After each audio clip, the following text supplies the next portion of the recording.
এই বুড়ি দাঁড়া বলছি দাঁড়া। এই যে শোনো, তোমার মাকে জিজ্ঞেস করো টাকা চুরি করে করে ব্যাগ ভর্তি করে প্রত্যেকদিন কোথায় যায়। কি বলতেছো বৌমা? আমি টাকা চুরি করে কোথায় যাই মানে? তোমার কি মাথা ঠিক আছে?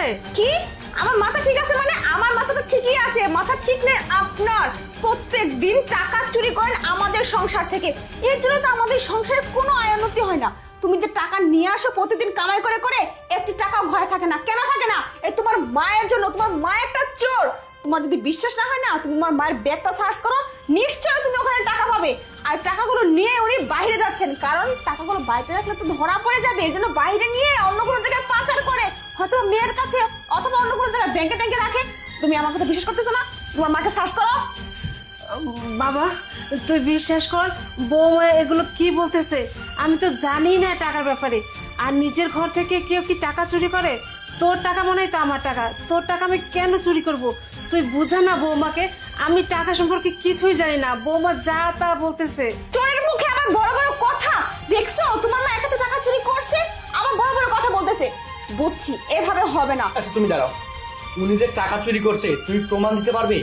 আচ্ছা আমার প্রমাণ দেওয়ার কি আছে? তুমি আমার মায়ের ব্যাগটা সার্চ করো, তাহলেই তো সব প্রমাণ হয়ে যায়। যদি ওনার ব্যাগ থেকে টাকা না দেয়? আমি শিওর ওনার ব্যাগে টাকা আছে, আমি একদম কনফার্ম। আচ্ছা ঠিক আছে, যদি ওনার ব্যাগ থেকে আজকে টাকা বের হয় তবে ওনাকে বাড়ি থেকে ধাক্কা দিয়ে আমি বের করি। হ্যাঁ। আর যদি টাকা না বের হয়, এই মিথ্যা অপবাদের জন্য তোমাকে কি করবো বলো? আচ্ছা ঠিক আছে, আমি রাজি। আমি জানি টাকা উনি চুরি করেন, তার মানে ব্যাগের মধ্যে টাকা অবশ্যই আছে। তুমি তাহলে দেখো। তোমাকে কিন্তু বাড়ি থেকে বের করি। আমি রাজি, নাও তুমি মা? চেক করো। ব্যাগটা চেক করতে দাও তো। বাবা তুই বিশ্বাস কর, আমি কোনো টাকা পয়সা নেই নাই। আমাকে বলতেছে ব্যাগ চেক করবে। তুই তুই একটু বিশ্বাস করার চেষ্টা কর। তুই আমার পেটের সন্তান, তুই পারবি আমার ব্যাগ সার্চ করতে? তুই এতটুকু অবিশ্বাস করলি বৌমার কথা শুনে? এত বড় বড় কথা, এত ইমোশনাল ডায়লগ দিয়ে কোনো লাভ নাই। চোরের মুখে আবার বড় বড় কথা।